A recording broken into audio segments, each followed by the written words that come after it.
Audio Jungle.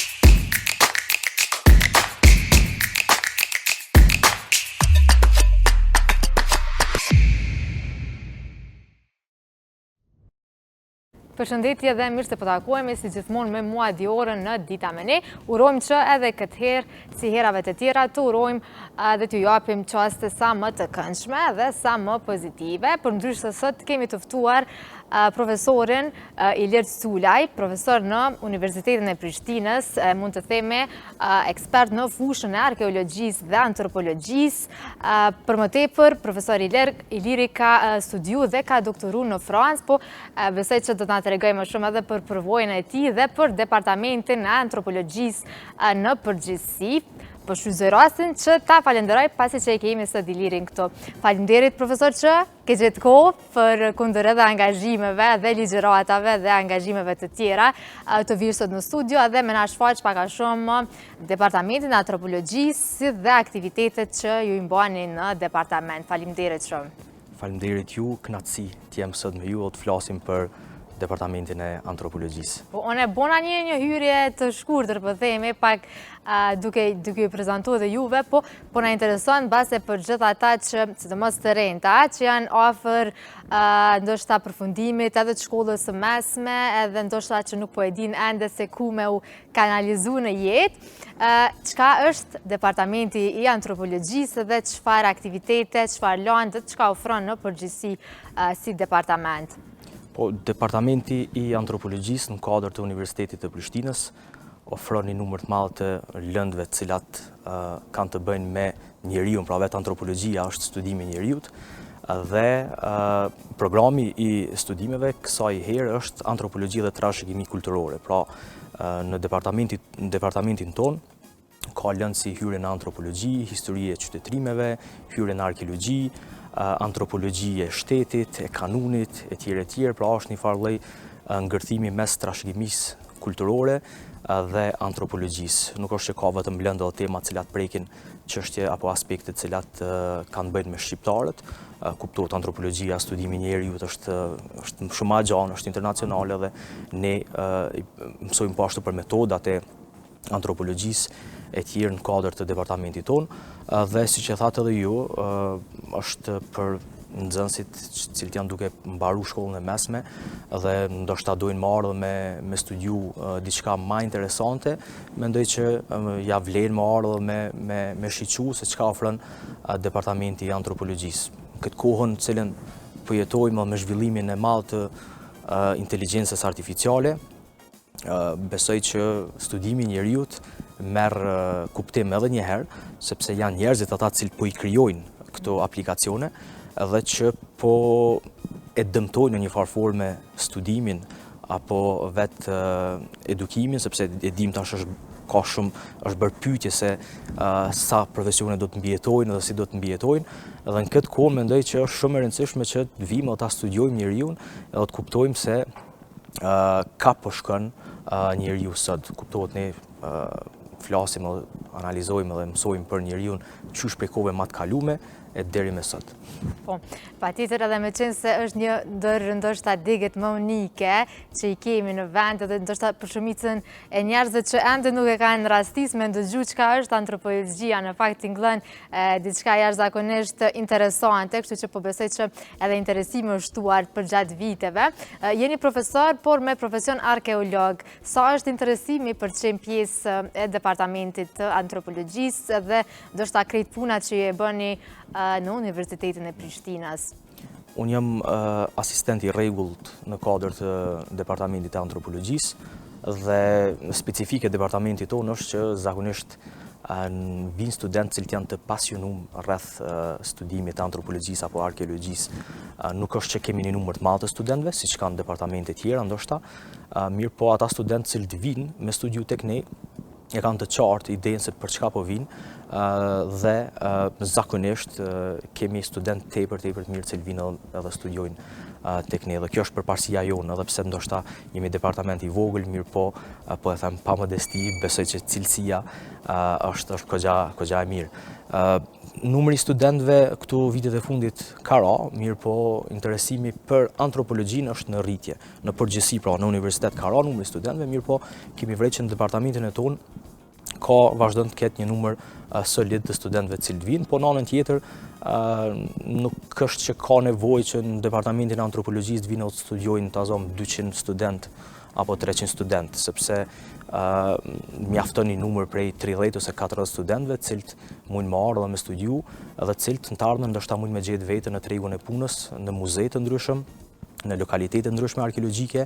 në universitete pse jo, në gidat ndryshme, të cilat tash janë bërë trend çdo herë më shumë, pra ka nevojë për shpjegime, ka turistë që vinë dhe kjo ekspertiza në trashëgiminë kulturore dhe arkeologji dhe antropologji ju mundson studentëve tanë që me pas një njohuri të përgjithshme mbi kulturën dhe mbi trashëgiminë kulturore të Kosovës dhe mund ta gjejnë veten pra në një hapësirë kogja të madhe të tregut të punës. Mos të harrojmë përmend disa nga lokalitetet arkeologjike të rëndësishme të cilat janë, sepse në kuadër departamentit tonë kemi disa lëndë të cilat janë puro arkeologjike, pra kjo ideja që kemi antropologji dhe trashëgimi kulturore na ka leju që në kuadër këtij programi ti kemi lëndët si hyrje në arkeologji, historie e qytetërimeve, metodat e studimit të arkeologjisë apo konservimi dhe restaurimi, pra lëndë cilat mund e përgatisin një student që tjetë i aftë në menaxhimin e lokaliteteve arkeologjike në të ardhmen edhe në gërmimin e tyre. Pikërisht ndoshta është një ndër pjesët po themi më atraktive të krejt të studimit edhe kjo pjesëmarrja në vëzhgim apo kjo puna praktike që bëhet, e sidomos po e shohim që viteve të fundit është ende në zhvillim e sipër, sidomos kur është fjala për gërmime arkeologjike ose zbulime të reja antropologjike, e diçka tepër e mirë është edhe shkolla e antropologjisë, shkolla verore që ju e ofroni. Ndoshta si nisi si ide për me nisë edhe shkollën verore edhe sa është e kënaqshme ndoshta pjesëmarrja e studentëve, por edhe përvojën tuaj ndoshta personale në shkollën verore. Vitet e kaluam kam qenë edhe në pjesë e shkollës verore të antropologjisë dhe shkolla verore ka qenë në qytetin e Ferizajt, në muzeun e qytetit e Ferizajt, ku së bashku me kolegët e departamentit, kemi edhe me studentët, kuptohet, kemi arritë që me bo një studim rreth një javor në gjendjen e muzeut të qytetit e Ferizajt dhe kemi dalë bashkë me studentët edhe kemi bo disa pyetësorë, kemi pyetur edhe qytetarët e atij qyteti se sa janë të njoftën me muzeun, sa janë të njoftën me vendin ku gjendet muzeu, apo me artefaktet cilat janë aty, apo sa herë kanë vizitu. Dhe kësaj kemi arritë që me pa gjendjen, me skanu një farë gjendje, dhe së bashku me studentët dhe me drejtorin e muzeut aty, kemi marrë dhe kemi inventarizu një numër të madh të këtyre artefakteve. Pra, ideja është që me shku, me pa, po edhe me i ndihmu institucioneve ndryshme, në këtë rast një muzeu, që me inventarizu një numër të artefakteve dhe profesori Arsim Canolli ka qenë udhëheci kësaj shkolle verore të antropologjike dhe po shpresoj që kjo shkollë do të vazhdoj edhe këtë vit. Sigurisht çdo herë do të tentojmë ta gjejmë një qytet tjetër ku shkojmë edhe kontribojmë. Mirë po edhe i ndihmojmë studentët tonë që me shku, me i prek ato artefakte edhe në praktik, pra me pa se si bëhet puna në praktik. A është detyrimisht ndoshta kriter për me qenë student i antropologjisë për të qenë pjesë e shkollës, apo mundet me ardhë edhe student prej departamenteve tjera, apo bëhet veçanërisht për studentët e juaj? Ka dhe student prej departamenteve tjera, kemi pas vazhdimisht student nga departamenti i historisë, ne kemi thirrjen e hapur, pra bëjmë thirrje publike dhe studentë të gjitha departamenteve mundin me ardhë dhe me apliku, edhe me u njoftu më shumë me punën cilën e bëjmë na si antropolog dhe arkeolog. E përmendëm pak edhe gërmimet që bëhen në kuadër që vinë edhe studentet, qysh është ndoshta përvoja e tyre dhe qysh është me mësu gjeneratat e reja, duke marrë parasysh që jeni edhe jo goxha i ri në mosha, akoma 28 vjetë dhe 29. E po ashtu jeni, që përmenda edhe e keni doktoraturën e kryer në Francë, po mandej do të ndalim edhe aty, sepse po duhet që pikërisht me na tregu edhe për përvojën e juja, për studimet atje. Po, procesi punës në terren këtë rast gërmimeve arkeologjike. A janë të lodhshme qashtu që shdoken, se kur i shohim fotografitë? Janë kogja të lodhshme, mirë po kur ka zbulime, aq më tepër kur ka zbulime të jashtëzakonshme, se kur janë këto zbulimet e fundit që kanë ndodhur në Ulpianën antike, motivi është shumë më i madh për me punu. Pra, dita jonë fillon shumë herët, ka raste kur ne fillojmë gërmimin në ora 6:30 mëngjesit, zakonisht në 7, dhe pastaj punojmë deri rreth orës 12, e kemi një pauzë të vogël dhe vazhdojmë punën prapë deri vonë. Procesi i gërmimit është i mundimshëm nganjëherë sepse kërkon një vëmendje të madhe, pa ne aty nuk është vetëm që bëjmë një punë, një gërmim, mirë po dokumentojmë. Pra, arsyeja kryesore e gërmimit është identifikimi i strukturave të reja dhe dokumentimi i tyre në mënyrën më të mirë të mundshme. Pra, ne duhet me lexu stratigrafinë aty, çka nuk është e lehtë, mirë po për këtë janë sidomos profesorët dhe kisha shfrytzuar rastin me përmend kolegun tjetër nga Departamenti i Antropologjisë dhe Historisë, profesorin Arben Hajdari, i cili është aty në Ulpianën antike që me i ndihmu studentë dhe me shku gërmimi shumë mirë. Si gërmim nuk është punë e lehtë, mirë po siç e thash edhe më herët, atmosfera punës është e jashtëzakonshme, kemi rreth 20 studentë cilët vinë dhe gërmojnë aty me ne, edhe ata që janë të studiu antropologji i marrëm në lokalitetet arkeologjike, mos flasim për ata cilët janë të orientuar nga arkeologjia. Dhe kjo atmosferë besoj që lejon që edhe puna me shku mirë e mbarë. Ne kemi,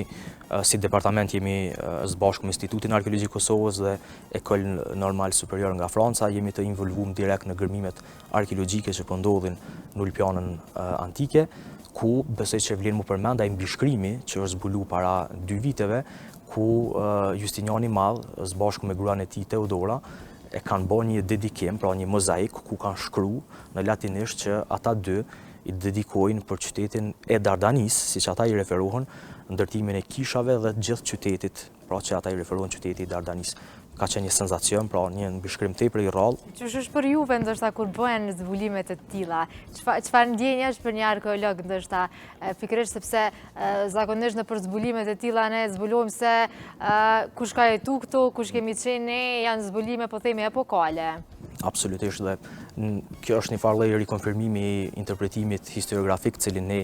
e kemi ligjëru edhe në kuadër të departamentit tonë, mirë po kur kemi një mbishkrim i cili e fakton një farë formë ata cilin ne e kemi ligjëruar më herë, dhe kur e shohim prezencën e Justinianit të Madh, i cili ka qenë vetë në origjinë nga Dardania dhe i cili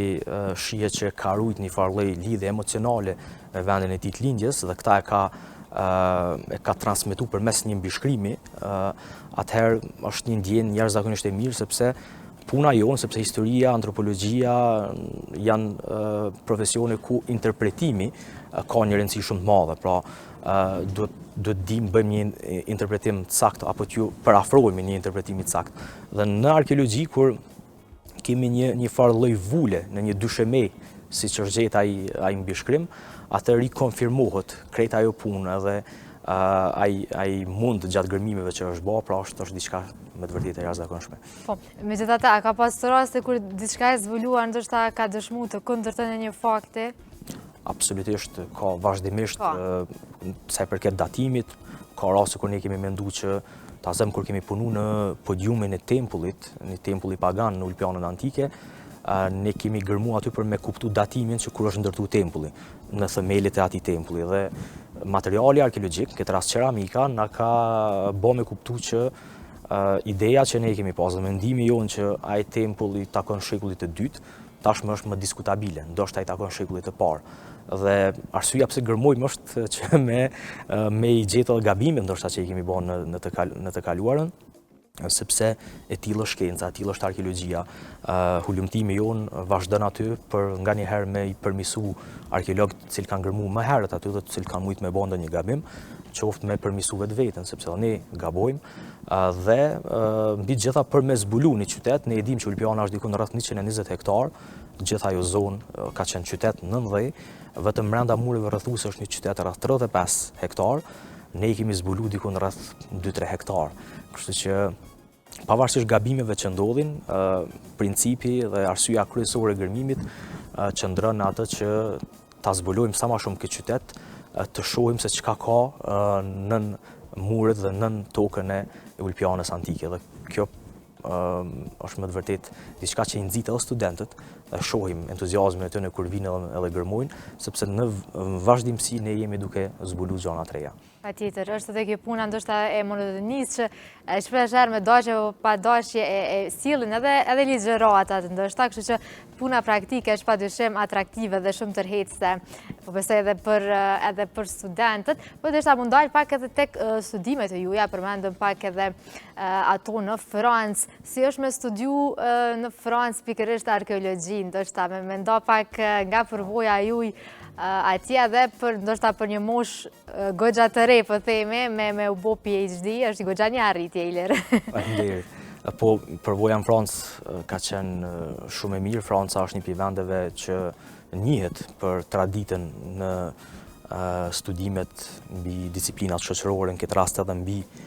fushën e historisë dhe arkeologjisë. Unë falë një mbështetje nga ambasada e Francës këtu në Kosovë dhe falë ndihmës që ma kanë ofruar profesorët e departamentit të historisë, në këtë rast profesori Arben Hajdari. Kam vazhdu studimet, kam fitu bursë fillimisht master, pastaj doktoratur, dhe kam do përvojat me miqtë e mi francez atje, kam mësu shumë nga profesorët francez në Francë, natyrisht kam mësu nga profesorët këtu në Prishtinë, sepse studimet bachelor i kam përfundu në Universitetin e Prishtinës, dhe kombinimi këtyre përvojave besoj që sjell rezultate më të mira. Ne vazhdojmë me gërmu me profesorë nga Franca në Ulpianën Antike dhe në vazhdimsi jemi praktikojmë metoda interdisciplinare, ndajmë përvojat tona, ka edhe student nga Franca që vinë edhe gërmojnë këtu me ne. Po besoj që është një përvojë e mirë sepse të ndihmon me u hap më shumë horizontin, njohuritë, metodat arkeologjike apo metodat mbi interpretimin historik,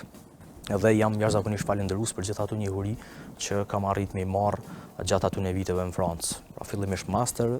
mandej kam vazhdu doktoraturën në Paris, ku vitin e kaluar kam mbaruar doktoraturën edhe tash vazhdoj me qenë asistent i rregullt. Po, çka mbetash, se kreti i ke? Po, ka shumë gjana të cilat të mbesin, shpresoj që në të ardhmen me marrë postin e profesorit në kuadër të Universitetit Prishtinës, pastaj me vazhdu gërmimet arkeologjike në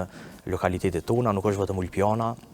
ka cilat janë disa prej lokaliteteve ndoshta arkeologjike që ja vlen të studiojnë edhe të gërmohen, që ndoshta i kemi lënë mbase anash? Është lokaliteti i municipiumit Dedeu, ose Dardanurum, i cili gjendet në veri të Kosovës. Për fat keq ende sot e kësaj dite nuk ka marrë meritën e duhur, pra nuk është që është gërmu, se vetëm përveç gërmimeve të cilat kanë ndodhur vitet e 60-ta, nuk ka pas më gërmime. Pastaj kemi lokalitetin e Dresnikut në afërsitë e Klinës, që ka pas gërmime, mi përmendoj që duhet të intensifikohen gërmimet ende aty. Kemi kalane Harilaqit, ku ka pas gërmime, po besoj që duhet prapë këtë gërmime, është kalaja Korishës, është kalaja e Marecit, është kalaja Keqekollës, është kalaja Vuçakut, ku ka pas gërmime, po duhet vazhdojnë, kalaja Verbocit. Gjithandej Kosovës është Cernica në Gjilan, Budriga, është Bendenisi në Podujev, një lokalitet shumë i rëndësishëm që ka kohë që nuk gërmohet dhe nuk e ka vëmendjen e duhur. Prandaj, për mund të lidhem me atë pyetjen që thatë më herët çka tash, po besoj që po e kuptoni që ka shumë gjana, jo vetëm për mua, por për gjithë tjerët, që cilët mundin me ardhë me gërmim, por gërmimi është faza e parë. Ideja është me ia dhënë vlerën e duhur këtyre lokaliteteve, me i shndruar në pika turistike, pra me arrit që trashëgimin tonë kulturore me e shndruar në një lloj turizmi kulturor, edhe çka unë mendoj që Kosova ka shumë nevojë për ta. Po, sa gjën ndoshta mbështetje pikërisht kur është fjala për këto lokalitete që sapo i përmendet Ilir, ndoshta qoftë prej shtetit ose qoftë prej institucioneve, sa duhet me u mbështet trashëgimia jon kur është fjala, sepse qysh e thakët edhe jo ka shumë lokalitete, pothuajse çdo vend, çdo qytet ka të paktën një lokalitet arkeologjik, që është goxha e mirë për një vend vogël që jemi ne, a? Unë harrova plot lokalitete tjera me përmend, dhe mbështetja institucionale është e pranishme, mirë po besoj që mund të jetë edhe më e madhe, pra ka hapësirë që të investohet më shumë në lokalitetet arkeologjike, në mënyrë që të arrijmë, siç e thash edhe më herët, me i kthy në atraksione turistike. shpresoj që Kosova do të ketë turist çdo herë më shumë, duke marrë përballë që ta zëm Shqipëria vendi jon am që është krejt afër, ka arrit me pas rreth 15 milion turist. Ne duhet dim që t'i ngrejmë një pjesë të atyre turistëve të vinë edhe në Kosovë, ta zonë Prizreni është shumë afër, më shku me vizitu Kalani Prizrenit, dhe pastaj më ardhë me vizitu edhe Ulpjanën, dhe nuk është që ne kemi një lloj turizmi tjetër përveç Brezovicës me i ofru vizitorëve, dhe mendoj që duhet me investu shumë në këtë aspekt pranë turizmin kulturor, në mënyrë që turistat me pas çka me vizitu. Po, masi jemi tek Ulpjana dhe këto gërmime, deshta mund të lidh edhe me festivalen, që sidomos tash së fundmi po bën buja.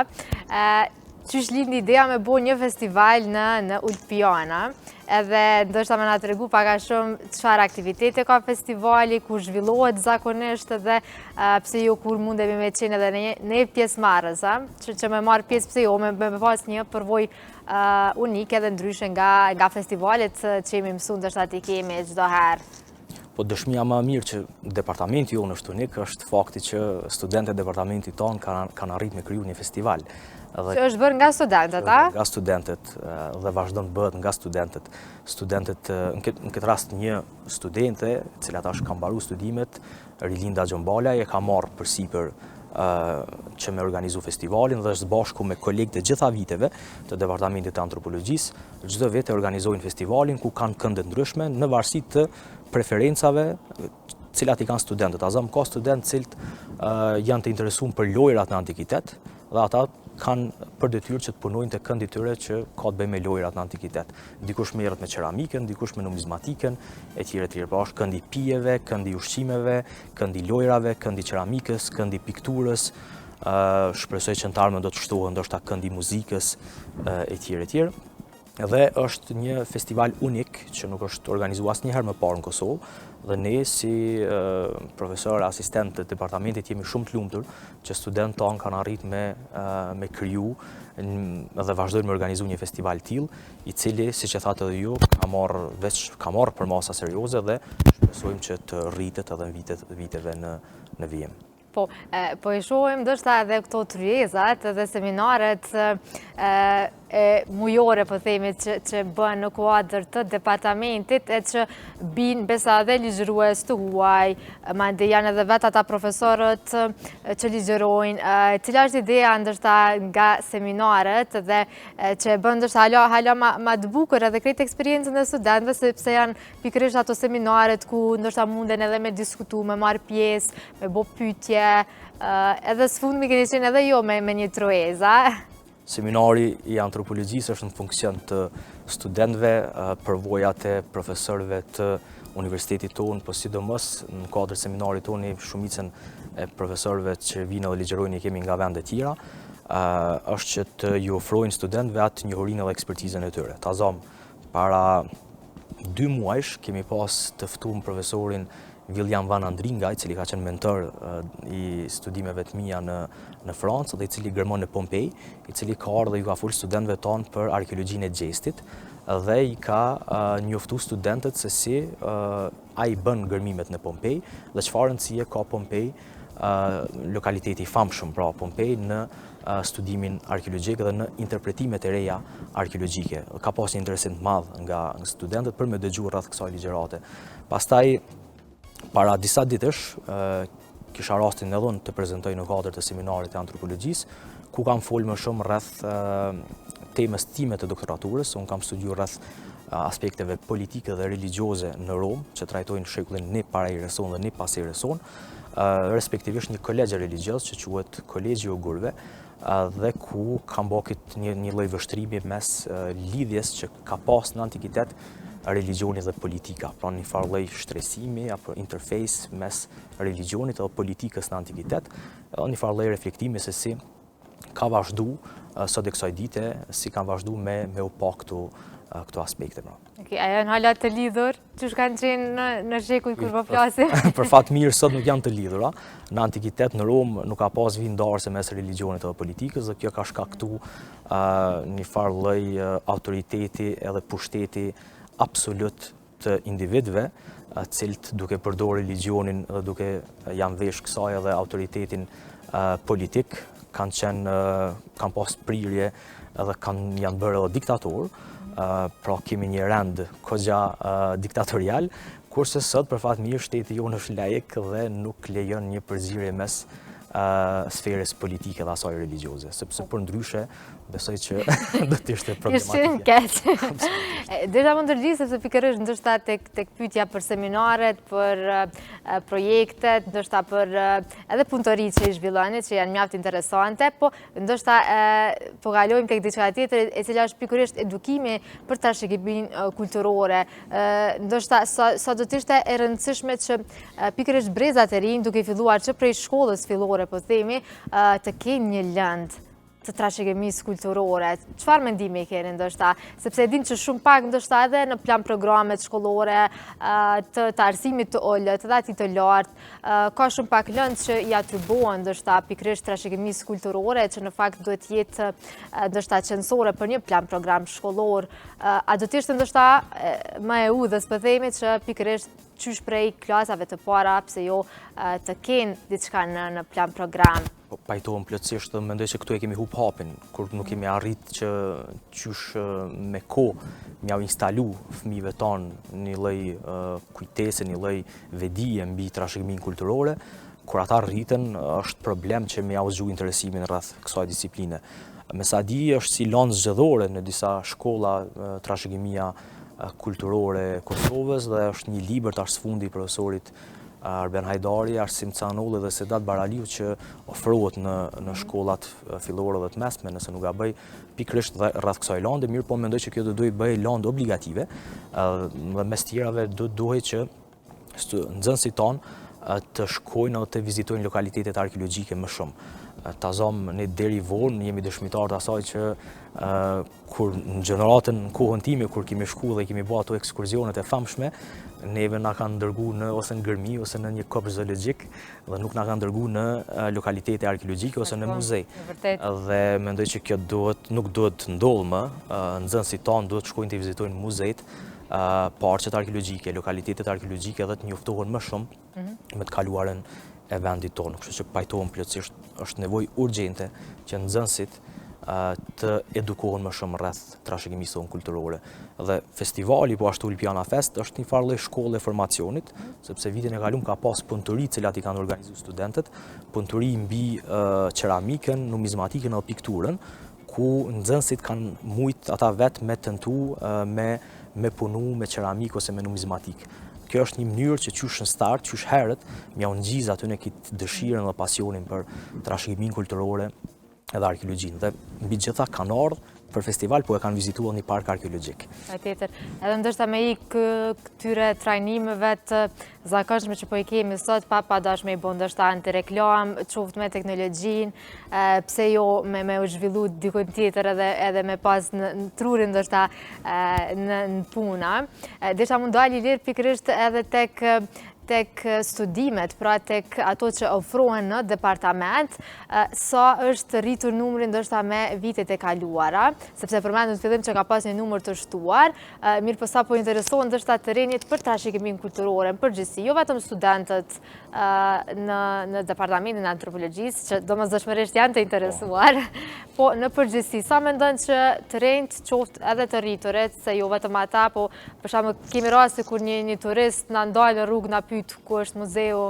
kombëtar, ku është muzeu etnologjik dhe ne ndoshta nuk jemi në ato momente në gjendje me ja tregu se ku është. A mendon që qalojmë ndoshta tek këto njohuritë e përgjithshme kur është fjala për trashëgiminë kulturore, dhe pse ndoshta një turist i huaj është më interesuar me shku te një muze me vizitu se sa ne që i kemi kaq afër? Po mendoj që zbulimet e fundit që kanë ndodhur në Ulpianën Antike, po gjithandej Kosovës, e kanë rrit interesimin e popullatës në përgjithësi rreth lokaliteteve tona arkeologjike, për fat keq menjëherë pas luftës institucionet tona kanë qenë të shkatërrume dhe nuk kemi arrit sa duhet që me e promovu trashëgiminë tonë kulturore. Mirë, po këto vitet e fundit besoj që interesimi është në rritje, fal punës që na po e bëjmë, po duhet theksuar edhe fal hapësirës mediale të cilën na kryeni ju dhe televizionet tjera, që na vim dhe të flasim rreth këtyre lokaliteteve arkeologjike. Ndoshta para 15 viteve nuk është që është bisedu shumë rreth trashëgimisë tonë kulturore, rreth antropologjisë, rreth arkeologjisë. Dhe kjo vrehet edhe me studentë cilë vinë dhe studiojnë tek ne, ata qysh start kanë njohuri kogja të mëdha rreth trashëgimisë tonë kulturore, rreth disiplinës së antropologjisë dhe arkeologjisë. Mirë po, mendoj që institucionet tona duhet bëjnë ende në promovimin e trashëgimisë kulturore dhe në të ardhmen kjo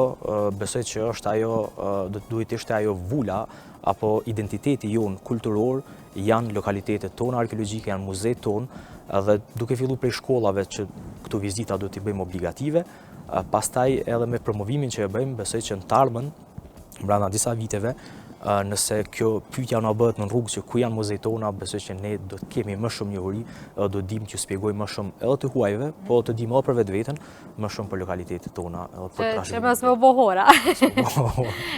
Profesor, jemi edhe drejt minutave të fundit. Vetëm të ishte edhe një pyetje sa i përket këtyre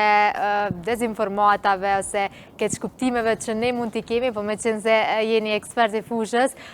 sa ndoshta mund të dezinformohemi kur është fjala qoftë për diçka, ndonjë zbulim arkeologjik ose ndonjë zbulim tjetër, qoftë për personalitete, për prejardhjen, për origjinën tonë që gjithmonë qëndron ndoshta si temë, jemi shqiptar, jemi ilir, po ndoshta kjo ka prejardhje greke, jo kjo ka prejardhje ilire, sa jemi të informuar mirë. Profesor. Po, mendoj që jemi të informuar mirë. Kemi pak tendencë këtu me i thonë kretave sene, jo është e jona, çdo popull po mendoj e ka. Po, është vërtet, prandaj ne po i ftojmë njerëz më orë në studiu në departamentin tonë. Që me ditë sa këtë është, a? Mendoj që duhet që njerëz kompetent, cilët merren me këto gjëra, të flasin më shumë rreth historisë tonë. Nuk besoj që është paradoksale dhe ka raste kur në studiet tona televizive 2 mjek kanë shku dhe kanë folë për Skënderbeun, ta zonë. Dhe kjo absolutisht që prodhën keq informim edhe dezinformim. Prandaj mendoj që edhe jemi dëshmitar të një farë lloji instrumentalizimit të historisë për motive qoftë politike, qoftë religjioze, etj. Mirë po mendoj që për me i evitu këto gjëra duhet njerëz kompetent të flasin rreth këtyre çështjeve. Dhe po besoj që ka dhe plot emisionet mira qëllume të cilat bëhen ku ka informata shumë të sakta në raport me historinë tonë. Ka gjithmonë tendenca të tilla që me kujtu që gjithçka ka filluar dhe mbaron me Ilirit, gjë që nuk është e saktë. Mirë po nuk është as e saktë që ne kemi qenë një popull apo Ilirët kanë qenë një popull që s'kan përfaqësuar një kulturë dhe një civilizim. Kjo po ashtu nuk qëndron. Me fol vetëm për Ilirët azom, Ilirët janë një popull i madh në gadishullin ilirik atëherë, sot ballkanik, cilët kanë përfaqësuar një kulturë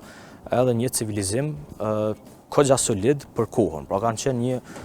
një popullat kogja madhe, kanë pas gjuhën jo të shkruar, nuk kemi gjuhë të shkruar ilire ende, nuk e kemi zbulu përveç disa ideve cilat ndoshta na çojnë te mesapët, përmes saj ndoshta mund ta deshifrojmë një gjuhë ilire, por megjithatë deri më sot në hapësirën ballkanike nuk kemi gjetë shkrim ilir, por në bazë të dhënave të autorëve antik ne e dimë që ilirët e kanë pas një gjuhë të vetën, kanë pas një kulturë të vetën, kanë pas mbretërit e vet, kanë pas mbretëritë e veta, të filluar për mbretërisë e Ardianëve, Taulandëve, Dardanëve, Enkelejve etj. Ka pas raste kur kanë triumfuar në luftra të ndryshme kundër Maqedonëve, kundër Romagëve, kanë pas raste kur janë pushtu, pra është kogja kollër kjo çështja e ilirëve. Kanë pas më pas në periudha të tjera ilirët kanë arritur me i dhënë botës perandor tepër të famshëm, ta zom prej ilirëve kanë dalë perandorë si Diokliciani, Konstantini i Madh, Justiniani i Madh, Probi më herët etj. Pra kemi qenë një popull që kemi përfaqësuar një kulturë dhe civilizim. Mirë po nuk kemi qenë populli që kemi sundu botën. Kjo do të thuhet po ashtu. Megjithatë mund të themi profesor që jemi pasardhës më potenciala të ilirëve. Unë besoj që po, kur marrim për bazë materialin arkeologjik, dhënat e autorëve antik dhe fakti që në këtë troje nuk ka ndodhur një dyndje e madhe, pra aty ku në Truallin ku kanë jetuar ilirët kanë vazhduar me jetu arbrit dhe pas arbërve kanë vazhduar me jetu shqiptarët, për mu nuk ka dilema që ne jemi pasardhës të Ilirëve, a ka pas pastaj përzierje mes popujve, natyrisht që ka pas përzierje, gjithë popujt e botës janë përzirë me njëri tjetrin, ne i dim që në territorin e Ballkanit ka pas një dyndje të madhe, slave, avare, kelte më herët e tjerë dhe këtu përzirje janë krejt normale. Mirë po shqiptarët besoj që kanë arrit me rujt atë substraktin, atë origjinën e mirëfillimit ilire. Shqiptarët e sotëm nuk janë ilirët e atëhershëm, kuptimin kulturor, kuptimin e jetesës, mirë po ne jemi pasardhësit e një populli që janë ilirët dhe që vazhdojmë me jetu në territorit ku kanë jetu ata. Kemi marrë elemente kulturore ndoshta, mirë po me kalimin e kohës ato janë zbe, edhe sot kanë mbetë pak elemente kulturore të cilat mbjetojnë ende sot e kësaj dite. Po. Profesor, deshta vetëm një mesazh për fund, çfarë do që ke, një sugjerim, qoftë për krejt ata që dojnë me marrë rrugtimin tënd, pse jo, po besoj që tash edhe të rinj janë frymëzuar edhe prej historisë tonë të suksesit, po njëkohësisht edhe për me studiu në departamentin e antropologjisë. Faleminderit, po mesazhi është që student, nxënësit të vinë edhe të studiojnë diçka që është ma unike dhe të njohën më shumë me kulturën, me trashëgiminë kulturore të Kosovës, me trashëgiminë kulturore të njerëzimit, të kuptojnë më shumë për njerëzimin dhe të marrin pjesë, po ashtu kanë mundësinë të marrin pjesë në ngërmime arkeologjike, të shijojnë ngërmimin dhe janë gjëra të cilat ChatGPT-ja nuk arrin me i kry. Kështu që është departament kogja unik dhe i bëj thirrje atyre që janë të interesuar me ardhë dhe me u njoftu fillimisht rreth asaj çka ofron departamenti jonë. Ne kemi në faqen e Fakultetit Filozofik vjetarin, cilin e postojmë online dhe gjithkush mundet me shku dhe me lexu. Kemi një doracak që po ashtu e postojmë. Organizojmë konferenca të shumta. Vitin e kaluar është organizu konferenca INASEA, sidomos nga profesori Tahir Latifi, dhe një numër i madh i aktiviteteve tjera të cilat bëhen, disa prej cilave i përmendëm, por një pjesë të madhe të tjera nuk arrit. Padyshim, profesor, që ndoshta krejt puna dhe kontributi nuk mundet me u tregu, me u paraqit dhe me u shpërfaq në këto minuta pak sa eshim, kështu që ne ju presim edhe herave të tjera, kur dhe që natyrisht edhe ju jeni të lidh. Falenderoj shumë për sot dhe shpresoj që ndoshta ju presim ose na pritni ju në departament. Faleminderit shumë. Faleminderit. Shikues të dashur, ishte kjo intervista me profesorin Ilir Culaj nga Departamenti i Antropologjisë në Universitetin e Prishtinës, po shpresoj që sidomos ju që jeni të apasionuar pas historisë, arkeologjisë e antropologjisë, ta keni ndo edhe mendjen se ku doni me studiu. Faleminderit shumë që keni qenë me neve, nga unë Diora Mirbeqi.